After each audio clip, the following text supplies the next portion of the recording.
जो deputy CM Uttar Pradesh हैं केशव प्रसाद मौर्य ने कहा था नहीं हम तो हमारे लिए तो सारा कुछ है, और उन्होंने ऐसा नहीं कहा है कि ये नहीं, इनके सानिध्य में नहीं लड़ा जाएगा, लेकिन नेता को लेकर उनका बयान कुछ था और अब ये इनका निकल कर आना। और ये भी निकल रहा था अनिल सर कि बार बार उन्हें दिल्ली बुलाया जा रहा है, और ये आदेशात्मक लहजा होता है अमित शाह साहब का, वो तो नीतीश कुमार है।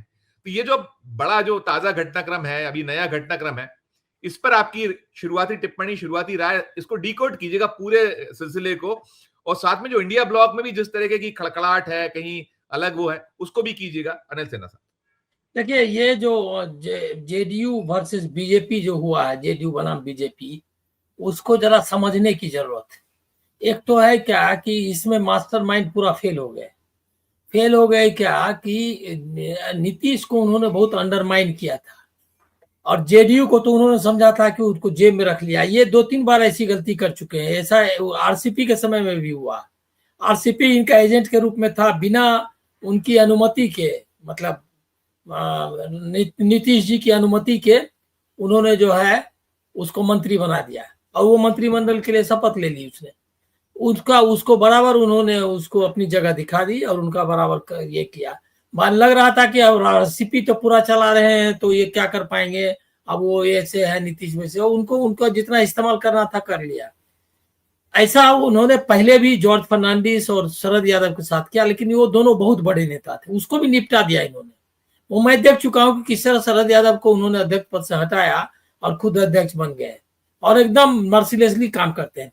उस समय तक वो स्वास्थ्य के रूप में, मतलब स्वास्थ्य उनका सही था, तो लोगों को ये सब आश्चर्यजनक नहीं लगता था। जो जानते थे उनको, उनके पॉलिटिक्स को, उनको लगता था कि नेचुरल है, इसी तरह का करेंगे वो। अभी क्या हुआ, अभी उन्होंने एक सरप्राइज दे दिया। अभी 2-3 साल तक इस तरह से नौटंकी कर रहे थे कि जैसे लग रहा था क्या कि इनका तो दिमाग ही चला गया है। अच्छा, जैसे ही मेरा पहला रिएक्शन यही था।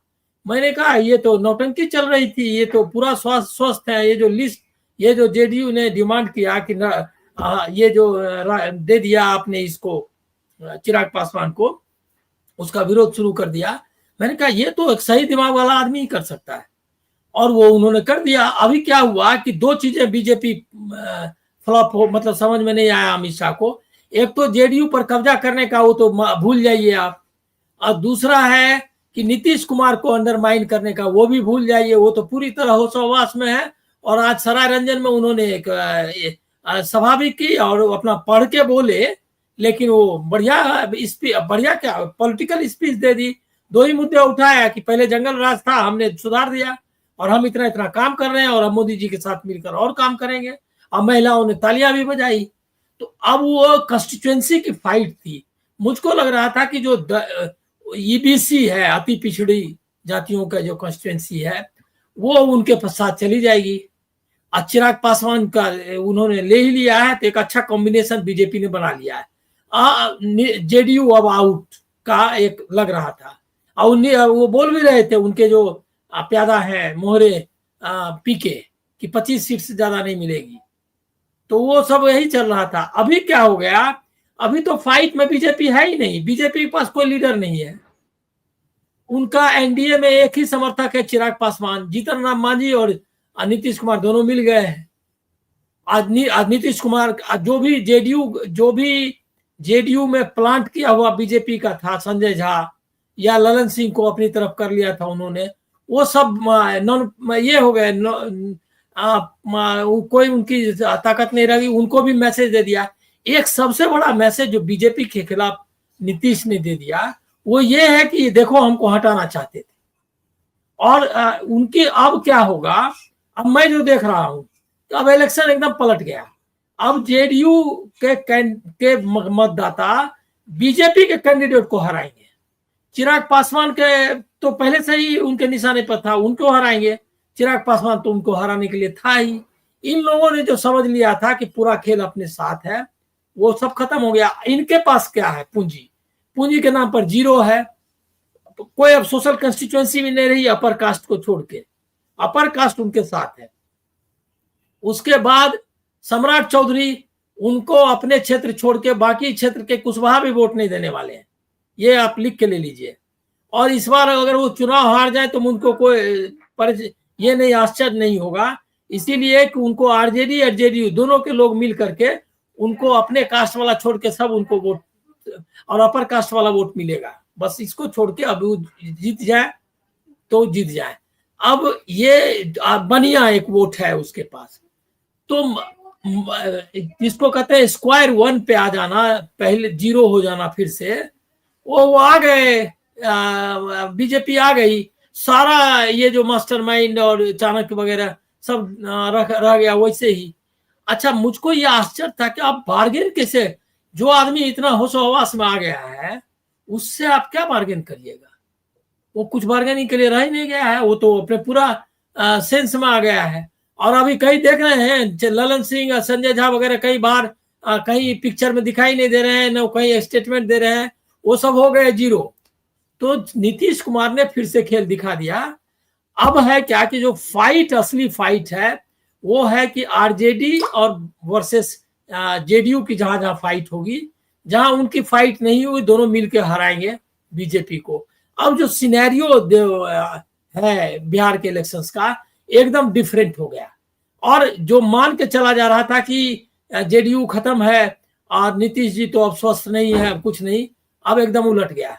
अब यहाँ महागठबंधन आते हैं। महागठबंधन में क्या हुआ? एक चीज और पूछूंगा आपसे कि अमित शाह जिन्होंने खुलेआम इस तरीके से बात की, तो उनको हो गया, संदेश हो गया शायद नीतीश की ओर से कि अब हमारा आपका कहीं कुछ जो खटपट या गड़बड़ है, तो इसलिए ऐसा दे दिया कि इस समय क्यों उन्होंने ये पत्थर को उछाल कर और उस पानी में और ज्यादा हलचल पैदा कर दी। ये इसको एक दो लाइन फिर आप इंडिया ये वाला कि जो उनको जो कैंडिडेट मतलब चीफ मिनिस्टर वाला ना, हाँ चीफ मिनिस्टर वाला, कि वो तो विधायक दल चुनेगा, बीजेपी तो पर्ची पहले से ही रखी रहती है हमेशा से। हाँ, तो अब क्या है कि बीजेपी भी अपने मतदाताओं को ये मैसेज देना चाहती है कि हम जो है इनकी दया पर नहीं है, नहीं तो उनका खेल ही खत्म हो जाएगा ना। अब अगर वो बोलते हैं कि नीतीश हमारा नेता है तो हारेंगे भी और बुरी तरह हारेंगे।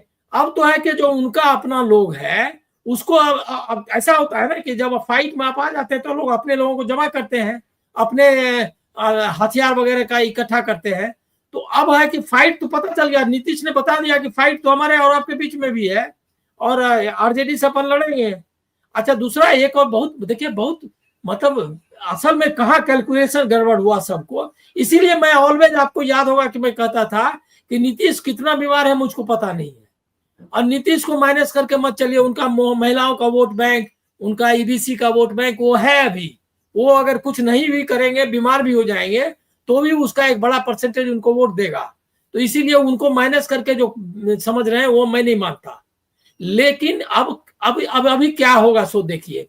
अब आप 2-3 दिन में आपको क्लियर हो जाएगा, हम लोग तो बैठेंगे ही। आरजेडी अब नीतीश को, नीतीश देखिए पहले से ही आरजेडी ने अपना टोन से अलग कर लिया था। बीजेपी उनको निपटाना चाहती है, ये महीनों से कह रही है। ये क्या कहते हैं, आरजेडी कह रहा है कि नीतीश को कैद कर लिया है, नीतीश को बंद कर लिया है, ये लोग दलाल हैं बीजेपी के, वो लोग उनको उनका चलने नहीं दे रहे हैं, सारे डिसीजन ये ले रहे हैं। जो जेडीयू को बोलना था ये तो आरजेडी वाला पहले से बोल रहा था जी। अब वो लास्ट में आ गया सामने। अब महागठबंधन पर एक लाइन मेरा सुन लीजिए, वो ये है कि महागठबंधन में राहुल गांधी ने 2 बड़े काम किए बिहार में। एक तो जो भारत जोड़ो यात्रा के कारण जो माहौल बना, उसमें एक बीजेपी को डीलेजिटिमाइज करना, जिसको कहता है कि उसको लोगों की नजर में गिरा देना, पूरे देश के स्तर पर किया, वो बिहार में भी किया। दूसरा है कि उन्होंने चुनाव में जो हरियाणा और महाराष्ट्र में किया था उसका सारा एक्सपोज कर दिया। अब जो है बिहार के लोगों को पता है कि चुनाव आयोग जो है वो खुद एक कैंडिडेट है। तो वो लोग मतलब मैंने बातचीत की, सब लोग ये चिंतित हैं कि चुनाव आयोग गड़बड़ नहीं करना है। तो अब एक अलर्टनेस उन्होंने उसके वोट के अधिकार को लेकर के जो किया, वो एक अलर्टनेस हो गया। बीजेपी को डिस्क्रेडिट भी कर दिया और चुनाव आयोग को भी डिस्क्रेडिट। आरजेडी जो है वो उसमें अपने सही रोल में है। तेजस्वी, उन्होंने क्या किया, उनका कहना यह है कि नौकरी जो है सबसे इंपॉर्टेंट है, और उसमें एक बहुत अच्छी चीज की है तेजस्वी ने। वो बोल रहे हैं, ये नहीं बोल रहे हैं कि हम बैकवर्ड और ये क्या कहते हैं इन लोगों को नौकरी देंगे, वो बोल रहे हैं जिसके घर में नौकरी नहीं है कोई भी परिवार में, वो सबको नौकरी देंगे। तो इसमें एक तरह का उन्होंने जो अपर कास्ट में भी जो नौजवान है उसको एक मैसेज दिया है कि हम जो है कोई कास्ट वगैरह की उम्मीद जगाई, उम्मीद हाँ, लालू की पॉलिटिक्स से आगे निकल गया। लालू अभी भी 90s की पॉलिटिक्स कर रहे हैं, ये आप जान लीजिए। और लालू अगर पॉलिटिक्स अगर इसी तरह करते रहे तो बीजेपी को फायदा होगा, ये भी मैं आपको बता रहा हूं। लेकिन तेजस्वी ने नई राजनीति की है, वो ये पॉलिटिक्स जो पुराना 90 जब हो गया ना, मंडल हो गया, कास्ट सर्वे हो गया, 65% रिजर्वेशन हो गया, अब इसके बाद जो है अगर यही आप रिपीट करते रहेंगे तो आप आगे पॉलिटिक्स को ले जाना है। वो तो रिजर्वेशन हो ही गया, जिसको मिलना है वो लेंगे भी, अपना करेंगे, लेकिन पॉलिटिक्स को मूव कराना है। बिल्कुल एक दिलचस्प सी स्थिति में पहुंचा है, और वो जो नई राजनीति